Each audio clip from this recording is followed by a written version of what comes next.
Welcome to Affairs Cloud. My name is Vikas Rana. We are one-stop solution for current affairs. We have an application student by the name Careers Cloud which you can go and download through the Play Store. Once you have downloaded it, you can log in it through your Gmail ID. You can find our Crack Current Affairs course on our application exclusively for current affairs, where you will be getting daily, weekly and monthly current affairs on regular basis. You can use code VIKAS10 to get additional 10% discount while purchasing the course. This video is available both in English and Hindi. The timestamp for both English and Hindi are mentioned in the description of each video. You can contact us on the number provided or mail provided. Also follow us on Telegram and Instagram, and the link for the same is provided in the description of each video. In our course, you will be able to find the quizzes that are uploaded which will help you enhance your learning. We make sure to cover multiple banking exams that will help you to land a better job. That includes your IBPS, RRB, SBI PO and other banking related exams.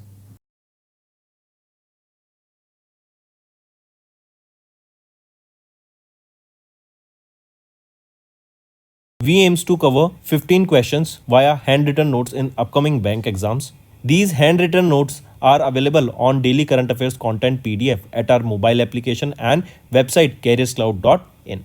Only our Crack Current Affairs subscribers will be able to access these handwritten notes. A sample PDF of the handwritten notes will be available in the description.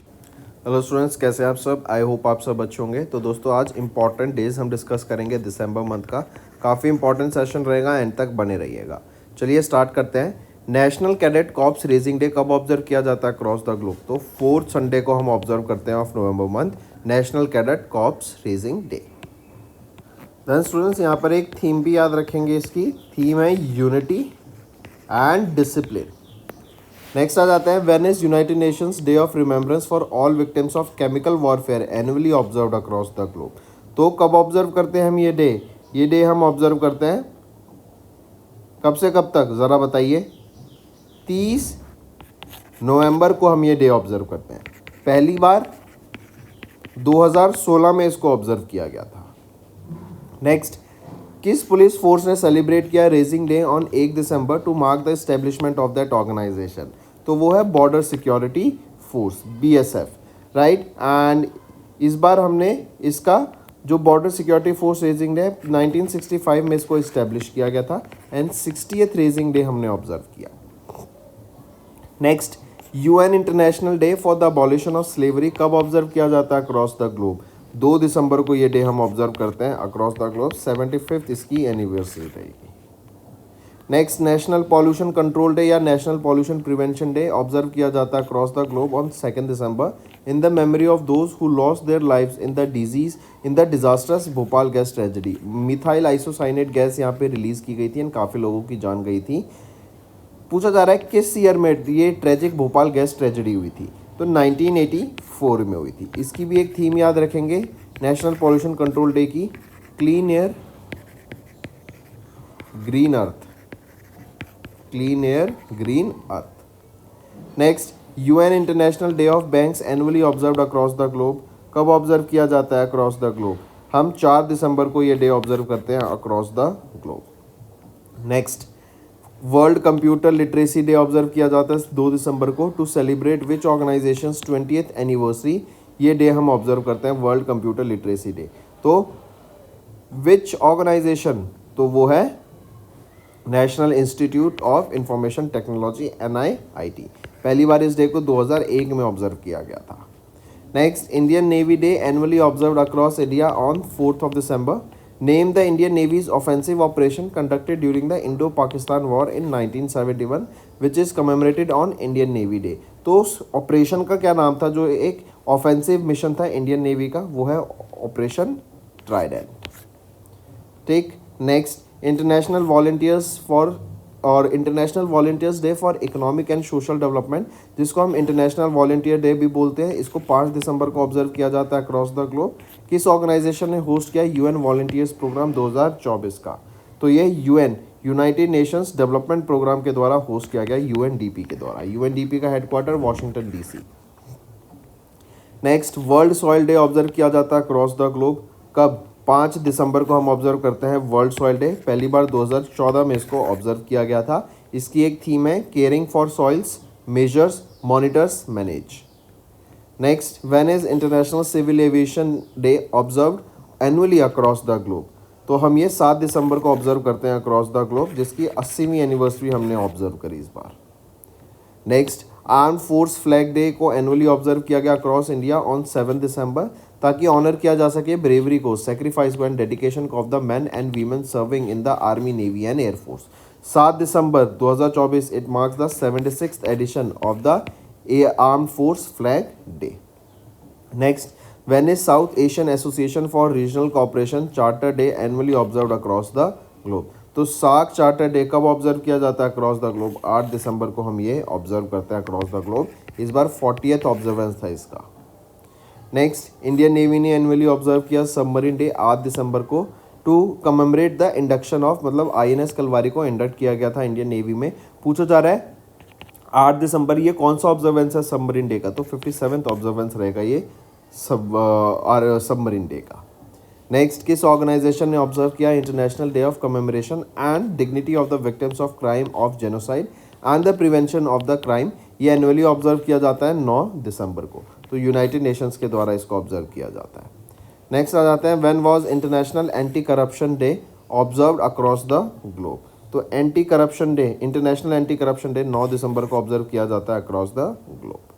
Next आ जाता है, UNICEF day को observe किया गया annually on 11th of December to mark the creation of UNICEF. तो 11 दिसंबर it marks the dash anniversary. ये कौन सी एनिवर्सरी रहती है यूनिसेफ की? तो यूनिसेफ डे की ये आप मार्क करके चले 77th एनिवर्सरी रहती है, राइट। इसी के अलावा इंटरनेशनल माउंटेन डे 11 दिसंबर को ऑब्जर्व किया जाता है, ये नोट करेंगे। नेक्स्ट आ जाता है, United nation international universal health coverage day कब ऑब्जर्व किया जाता है? 12 दिसंबर को। इसकी थीम पूछी गई आपसे कि इसकी थीम क्या रहेगी, तो थीम रहेगी health it's on the government. Next, किस डेट को सेलिब्रेट किया जाता है एनुअली प्रवासी राजस्थानी दिवस, ताकि जो ग्लोबल राजस्थानी कम्युनिटी है उनको उनका जो कॉन्ट्रीब्यूशन है उनको ऑनर करने के लिए? 10 दिसंबर को। Next, International Day to End Violence Against Sex Workers कब ऑब्जर्व किया जाता है अक्रॉस द ग्लोब एनुअली? तो कब ऑब्जर्व करते हैं इसको? 17 दिसंबर को हम ये डे ऑब्जर्व करते हैं। इसी के अलावा विजय दिवस भी याद रखेंगे, कब ऑब्जर्व करते हैं? या विक्ट्री दिवस या बिबॉय दिवस बांग्लादेश में ऑब्जर्व किया जाता है एंड इंडिया में ऑब्जर्व किया जाता है 16 दिसंबर को हम ये डे ऑब्जर्व करते हैं।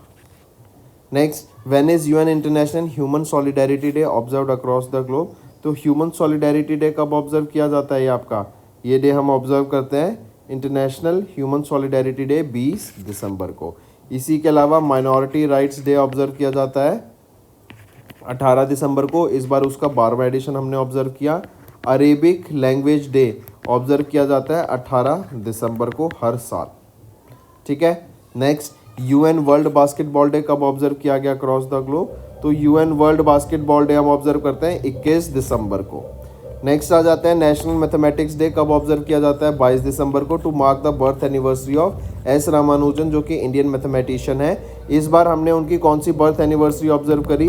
तो इस साल हमारे द्वारा उनकी कौन सी बर्थ एनिवर्सरी ऑब्जर्व की गई? तो इस बार हमने उनकी 137th बर्थ एनिवर्सरी ऑब्जर्व की। तो स्टूडेंट्स अब आ जाते हैं कुछ रिवीजन पार्ट पर, जो कि आपके लर्निंग में काफ़ी हेल्प करेगा। Let's revise some one-liner students. National Affairs. Kishan Reddy to inaugurate 175th Foundation Day celebration of Geological Survey of India at Kolkata. Then JP Nadda inaugurated the 9th National Health Mission Summit in Puri, Odisha. Government has allowed Aadhaar face authentication in private applications to ease the service access. Then Employees Provident Fund Organization has retained the interest rate on the Provident Fund deposits at 8.25%. Then Jahan e Khusrau Festival marked 75 years. Can you tell me the location where this is held? This is your homework. Next, Army Chief General Upendra Trivedi honored the World War I Indian soldiers at Neuilly Chapel Memorial in France. Then Mizoram launched Women Entrepreneurship Platform first in North-East. Next, Maharashtra government celebrated with Meta to launch the WhatsApp-based citizen services. And Amit Shah inaugurated a workshop on sustainable dairy sector in New Delhi. Next, cabinet has approved the development of ropeway project from Sonprayag to Kedarnath in Uttarakhand. Then cabinet has approved livestock disease control program worth 3,880 crore rupees outlay. CCI has approved the Shell's 100% acquisition of Raj Petro Speciality. Then government has launched a model that is women-friendly Gram Panchayats nationwide. Cheetah reintroduction plan to be expanded to Gujarat, and Tata Motors begins India's first hydrogen truck trials for net zero goals. Then Sahitya Academy has organized Festival of Letters 2025 at Rabindra Bhavan in New Delhi from 7 to 12th of March. Bhupendra Yadav has inaugurated World Sustainable Development Summit 2025. Next is banking and financials. SIDBI, they have signed an MOU with Tata Capital Limited to strengthen the financing avenues for MSMEs. RBI has imposed a penalty on HSBC, IIFL, Samasta Finance for violating norms, and SEBI has introduced a bond central to boost transparency in India's corporate bond market. Then India retained the fastest growing economy tag with 6.2% GDP in the third quarter of FY25. TCS extended the partnership with Norway's DNB Bank for 5 years. India's core sectors grew by 4.6% in January. GST collection jumps by 9.1% in Feb to 1.84 lakh crore rupees. World Bank, if we are talking about it, India needs 7.8% growth to become Viksit Bharat for the next 22 years by 2047.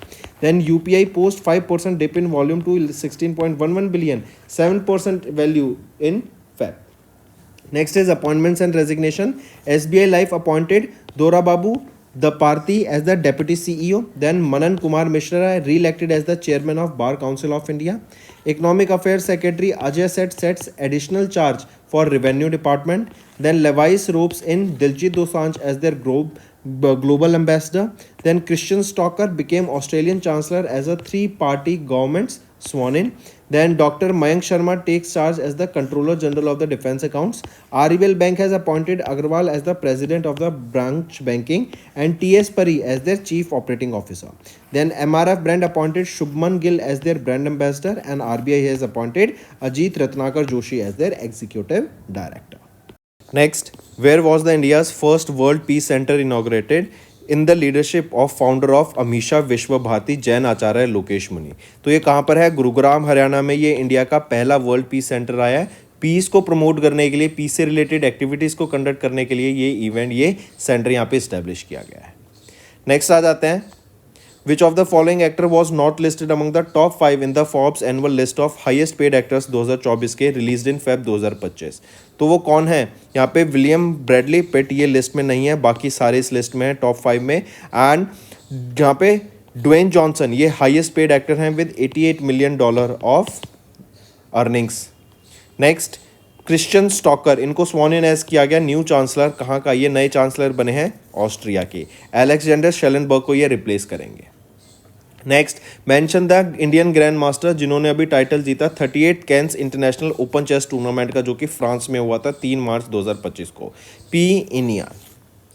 Next, name the public sector bank in India जिन्होंने receive किया ISO 22301 2019 business continuity management system certification को from British Standard Institution for its strong focus on operational resilience, risk management and business continuity planning. तो वो कौन सा bank रहेगा? Bank of Baroda.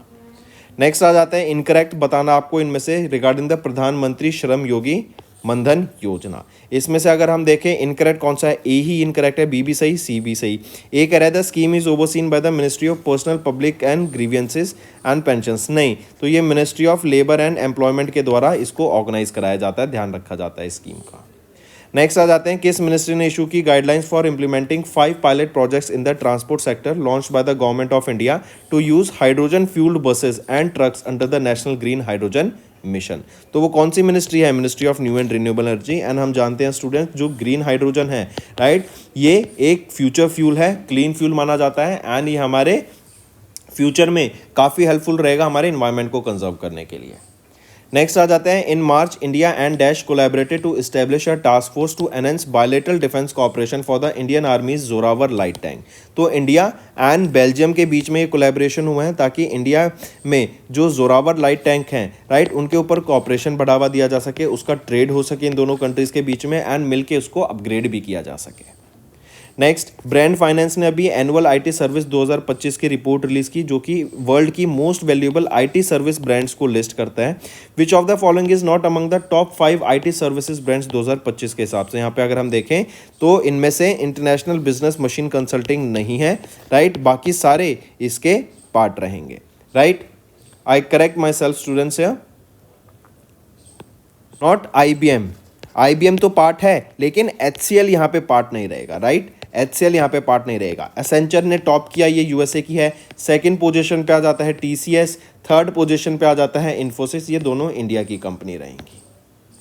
Next है, इन मार्च सेबी ने अभी गाइड परमिट किया सभी NBFCs को एंड HFCs को कि ये इन्वेस्ट कर सकें सिक्योरिटी रिसिप्ट्स में, जो कि इशू की जाएंगी एसेट रिकंस्ट्रक्शन कंपनीज के द्वारा. नेक्स्ट आ जाते हैं, किस ऑर्गेनाइजेशन ने अभी पब्लिश की एक report, India country economic memorandum becoming a high income economy in a generation, stating that India must grow by 7.8% per year for the next 22 years to become a high income nation by 2047. तो world bank के द्वारा ये data release किया गया कि हर साल हमें 7.8% से ग्रो करना पड़ेगा फॉर द नेक्स्ट 22 ईयर्स अगर हमें हाई इनकम नेशन बनना है bye 2047. Next, mention the public sector bank that partnered with CII IGBC in March to offer financing solutions for developers and home buyers. तो ये रहेगा Indian overseas bank. Next, who was named the 2025 Pritzker Architect Prize laureate, जो highest honour है in the field of architecture on March 4, 2025. तो कौन है? वो है लियू जियांगकुन. ये 54th लॉरेट बने एंड सेकेंड चाइनीज आर्किटेक्ट बने. नेक्स्ट है the defence bio engineering and electromedical laboratory. इन्होंने सक्सेसफुली टेस्ट किया on board oxygen generating system based integrated life support system को at high altitudes for dash aircraft. For कौन से aircraft के लिए? Light combat aircraft के लिए. नेक्स्ट आ जाते हैं, who has been reelected as the chairman of the Bar Council of India in March for the 7th consecutive term. तो किनको अपॉइंट किया गया है और किनको रिइलेक्ट किया गया chairman of the Bar Council of India का? वो है मनन कुमार मिश्रा को. Next, identify the Indian athlete who became the first Indian women to throw 16.03 metres indoor shot put में 2025 के Mountain West Indoor Track and Field Championship के दौरान. तो वो कौन है? वो है कृष्णा जयाशंकर. नेक्स्ट है, प्राइम मिनिस्टर नरेंद्र मोदी ने इनॉग्रेट किया वंतारा, जो कि 3000 एकड़ animal rescue and rehabilitation centre है जामनगर में. क्वेश्चन पूछा जा रहा है कि ये किसके द्वारा इस्टेब्लिश किया गया है? तो रिलायंस इंडस्ट्रीज लिमिटेड के द्वारा, अनंत अंबानी के द्वारा इसको इस्टेब्लिश किया गया है. ये animal rescue and rehabilitation centre है जहाँ पे एनिमल्स को कंजर्व किया जाएगा. Next, name the geo heritage application, जो कि union minister for coal and mine G Kishan Reddy ji के द्वारा लॉन्च किया गया during 175th foundation day celebration के दौरान of the GSI on 4th मार्च. तो एप्लीकेशन का नाम क्या है? ये जियो टैग एप्लीकेशन है जिसका नाम रहेगा भू विरासत. इसी के अलावा एक और एप्लीकेशन लॉन्च की गई थी, फील्ड डाटा एक्विजिशन एप्लीकेशन को लॉन्च किया गया था, राइट. और ये क्या है? जियो heritage application. Next, mention the initiative, जो कि लॉन्च किया गया मिनिस्ट्री ऑफ पंचायती राज के द्वारा in March 2025 to enhance women participation, safety and leadership in local governments. तो model women friendly Gram Panchayat, इनको लॉन्च किया गया था by Ministry of Panchayati Raj, right, ताकि वीमेन सेफ्टी, वीमेन पार्टिसिपेशन को बढ़ावा दिया जा सके आपके लोकल गवर्नमेंट्स में. नेक्स्ट आ जाते हैं, आइडेंटिफाई द ऑर्गेनाइजेशन जिन्होंने कोलैबोरेट किया Ministry of Housing and Urban Affairs and Institute for Global Environment strategies के साथ एंड ऑर्गेनाइज कराया 12वां regional 3R and circular economic forum in Asia and the Pacific, जो कि राजस्थान में हुआ 3 से 5 मार्च तक, राइट. तो उस ऑर्गेनाइजेशन का नाम बताओ. वो है United Nations Centre for Regional Development. Next आ जाते हैं, India Semiconductor Mission, Tata Electronics Limited and Tata Semiconductor Manufacturing Private Limited, इन्होंने जॉइंटली साइन किया एक फिस्कल सपोर्ट अग्रीमेंट ताकि इस्टेब्लिश किया जा सके इंडिया का पहला कमर्शियल सेमीकंडक्टर फैब्रिकेशन यूनिट. किस स्टेट में? तो गुजरात में इसको इस्टेब्लिश करने के लिए ये एक MOU साइन किया गया. नेक्स्ट आ जाते हैं, which of the following countries is not in the top 5 globally for high net worth individuals as per the 19th edition of the Wealth Report by Knight Frank. तो Knight Frank के द्वारा ये 19वां addition था इस report का. इसमें से कौन सी कंट्री टॉप 5 में नहीं आती है हाई नेट वर्थ इंडिविजुअल्स की लिस्ट में? तो जापान नहीं आता है, बाकी सभी हैं. USA टॉप पर है, चाइना सेकंड पे, देन जापान थर्ड पर, जापान है, बिल्कुल है, जापान थर्ड पर है. फ्रांस नहीं है, जापान थर्ड पर, इंडिया हमारा 4th पर है एंड जर्मनी 5th पोजीशन पर आया था, राइट. नेक्स्ट है किन्होंने रिसीव किया National Award at the 5th annual summit of BRICS Chamber of Commerce and Industry Women's Entrepreneurship and Empowerment and Facilitation 2025 के दौरान, right, for her contribution as the chairperson of Kailash Group of Hospitals. तो किन्होंने receive किया ये national award? तो ये है doctor Uma Sharma. Next आ जाते हैं Indian table tennis championship champion Achanta Sharath Kamal. इन्होंने अनाउंस की अपनी retirement from professional table tennis, in which year he was awarded with the Major Dhyanchand Khel Ratna award. तो 2022 में इनको सम्मानित किया गया था मेजर ध्यानचंद खेल रत्न अवार्ड से। अर्जुन अवार्ड से इनको 2004 में सम्मानित किया गया, पद्मश्री से 2019 में एंड खेल रत्न अवार्ड से 2022 में। नेक्स्ट है कौन है वो ऑस्ट्रेलियन क्रिकेटर जिन्होंने अनाउंसमेंट कर दी अपनी रिटायरमेंट, जो कि ऑस्ट्रेलियन क्रिकेटर हैं, वो है स्टीव स्मिथ। इन्होंने अनाउंस कर दिया रिटायरमेंट। नेक्स्ट है आइडेंटिफाई द ऑर्गेनाइजेशन जिन्होंने पार्टनर किया अफ्रीकन डेवलपमेंट बैंक के साथ ताकि मिशन 300 लॉन्च किया जा सके। इसके अंडर 300 मिलियन अफ्रीकन लोगों को बिजली पहुंचाने का काम किया जाएगा in the sub Saharan Africa bye 2030। तो ये वर्ल्ड बैंक के द्वारा इन्होंने पार्टनर किया है अफ्रीकन डेवलपमेंट बैंक के साथ ताकि मिशन 300 को लॉन्च किया जा सके।